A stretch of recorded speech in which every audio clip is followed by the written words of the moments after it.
Uy! May dumating na superhero! Si Super Ingo!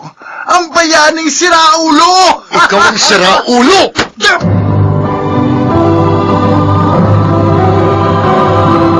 Handog ng DZRH ang dula sa kanyang panahon. May pagkakataong malalaman lang talaga natin ang halaga ng isang bagay o isang tao kung wala na ito sa ating buhay. Mga kaibigan, narito ang naging karanasan ni Ingo sa ating dulang sa kanyang panahon.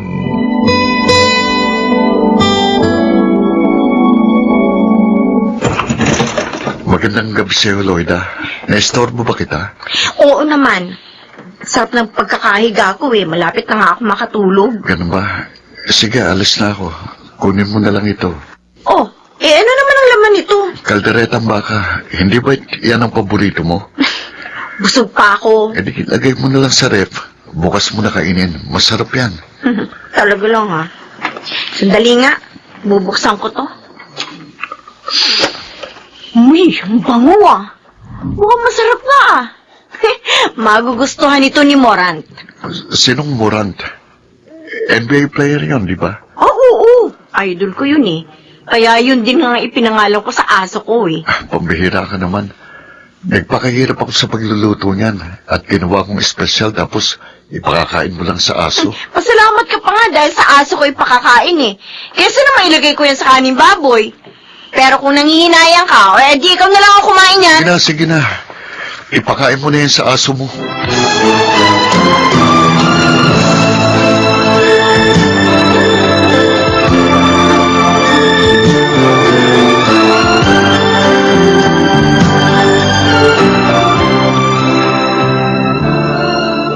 Kunwari ka pa, nakimuran po, ipapakain.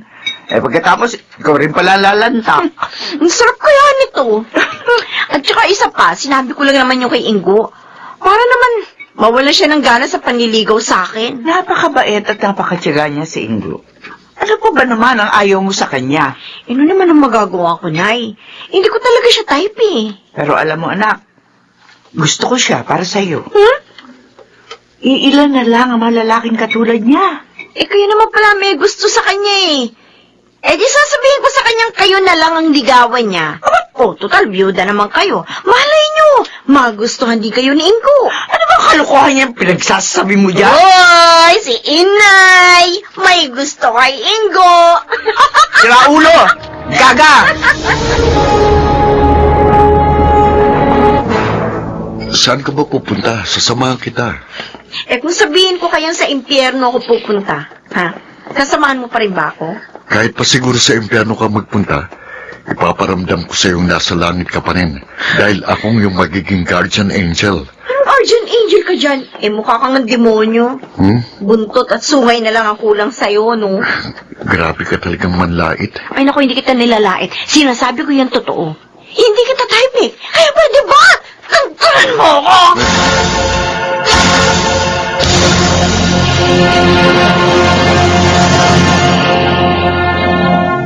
Sobra ka naman, Loida. Bakit tinapon mo sa basurahan yung bulaklak na binigay sa'yo ni Ingo?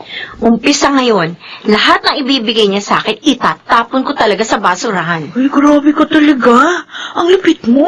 Nakakapwisit na kasi. Ilang beses ko na nga siya binasted, pero ayaw pa rin akong tantanan. Oo, Loida, yan na siya. Loida, bakit mo naman itinapon sa basurahan yung ibinigay ko sa iyong bulaklak? Ang ganda-ganda pa naman, tapos ibabasura mo lang. Ganun ba? Huwag ka mag-alala. Babawi na lang ako. Ha? Reregaluhan din kita ng bulaklak. Hindi lang basta bulaklak. Espesyal pa yun. Ano namang klaseng bulaklak yun? Di yung bulaklak na may special design. Tapos may nakasulat pa. O hindi nga lang I love you ang nakasulat doon, kundi condolence. Bulaklak naman yun ang patay. Gusto mo na ba akong matodas? Kung po pwede nga lang na ipanalangin, sana mawala ka na sa landas ko eh. Toxic ka na kasi, Ingo! Nakaalibad-bara na ako talaga sa'yo! Okay, sige, suko na ako. Kung ang paglayo kong makakapagpasaya sa'yo, edi, hindi na kita muling gagambalain pa.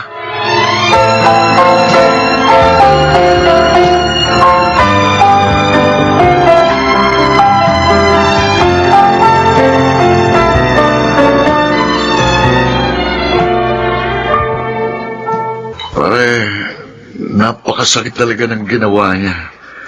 Grabe, parang dinurog niya ang puso ko. Ang kulit mo naman kasi.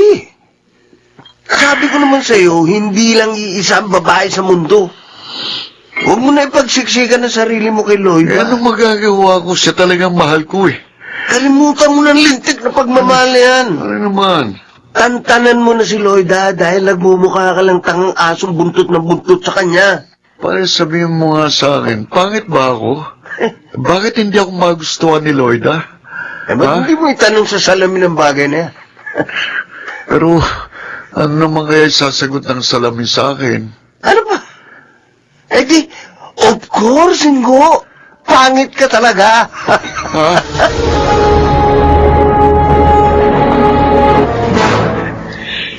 Ang hirap naman ng ganito. Nakakapanibago. Wala tayong mautusan. Nag-resign na kasi si Ingo bilang messenger natin eh. Kasi masyado siya nasaktan sa mga ginagawa mo. Ano naman ang magagawa ko? Nakakairita naman talaga yung kakulitan niya eh. Alam mo, Lloyda, baka mamaya dumating yung panahon. Hahanapin mo rin siya. At magsisisi ka sa pag-reject mo sa kanya. Oo, aminin ko nga. Namimiss ko siya. Uy, Naninibago kasi ako eh. Para bang hindi kumpleto ang buhay ko kapag walang nambubwisit sa akin. tulog-kulong mo. Namimiss niya si Inga. Ay! Ano ganyan? Ito, wala yun. Naninibago lang talaga ako, no? Naku ha. Don't worry, Lloyda. Eh. Huwag mo nang hanapin si Ingo. Dahil narito naman ako eh. Susme, may bagong toxic sa buhay ko. Hindi naman ako kasing kulit ni Ingo. Kaya hindi ka mababadrip sa akin, my darling. Uy, my darling daw, Lloyda, oh. Ang haba talaga ng hair mo. Naku, ewan ko sa'yo, Egay. Darlingin mo yung mukha mo. Wala ka rin maaasahan sa akin, no? Dahil mas pangit ka pa nga kay Ingo. Grabe ka talaga. Sige lang, Lloyda. Laitin mo ko at balang araw, mas pangit pa sa akin ang magiging kapalaran mo.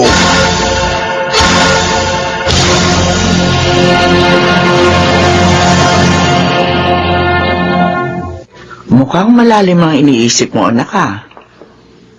May problema ba? Wala po, Nay. Namimiss ko lang po si Ingo. Talaga? Nangangahulugan lang sigurong mahal mo na rin siya. Hindi naman po siguro. Naninibago lang po ako. Anak, babae rin ako.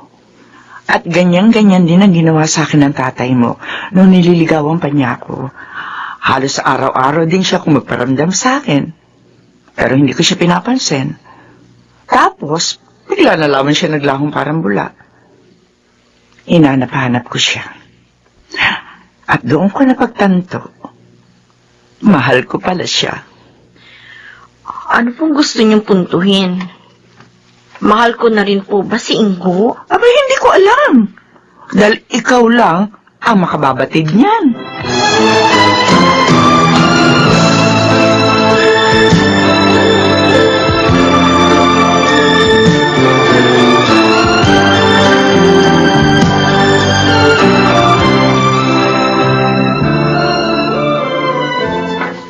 Lloyda, hatid na kita. Di na bale, Egay.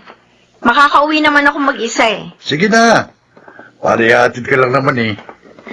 Hindi ka ba marunong umintindi? Ang sabi ko, gusto ko umuwi mag-isa. Kaya ko naman eh. Ayaw ko kasi may kasama asungot. Ganun. Asungot pala ako, ha? Ha? Aray ko, Ha? bitiwan mo nga! Dapat tinuturuan ng leksyon. Ha? Bitiwan mo ako! Bitiwan mo siya! Uy! May dumating na superhero. Si Super Ingo, ang bayaning siraulo. Ikaw ang siraulo! Walang yaka. Eto, sa balisong. Hindi ka ubra dito. Papatayin kita, Ingo! Oh, Diyos ko! May hawak na balisong si Egay! Bagay sa'yo! Mamamatay ka, Ingo! Mamamatay ka!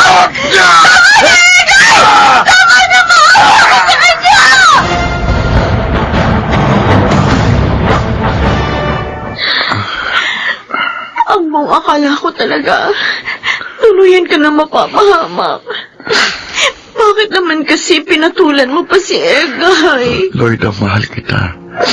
Kahit buhay ko, itataya ko para sa'yo. Sorry, Ingo. Patawarin mo ako. Nalagay sa peligro ang buhay mo lang dahil sa akin.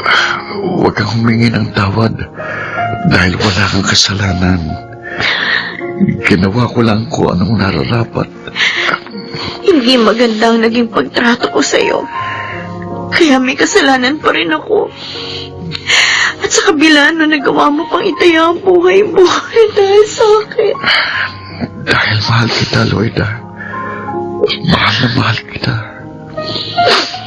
Ingo, magpagaling ka ha. Dahil umpisa ngayon, mamahalin na rin kita. Ha? Promise. Talaga? Oo. Maraming salamat, Lloyda. At patutunayan ko sa iyo nga, hindi ka magsisisi sa iyong desisyon.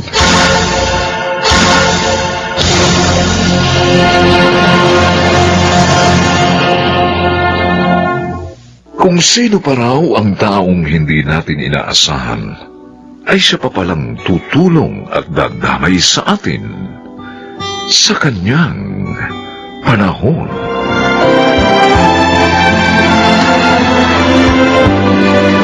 Mga nagsiganap, Chiquit del Carmen Amor, Phil Cruz, Rosana Villegas, Susan Robles, Lionel Benamin, at Maynard Landicho Jr. Special Sound Effects Jerry Mutia. Technical Supervision Eric Lucero at Bong Muyar. Musical Scoring Buboy Salong. Ang kasaysayang ito'y mula sa panulat ni Toti Sandoval at sa pinagsamang direksyon ng inyong lingkod June Martin Legaspi at Bobby Cruz sa kanyang panahon.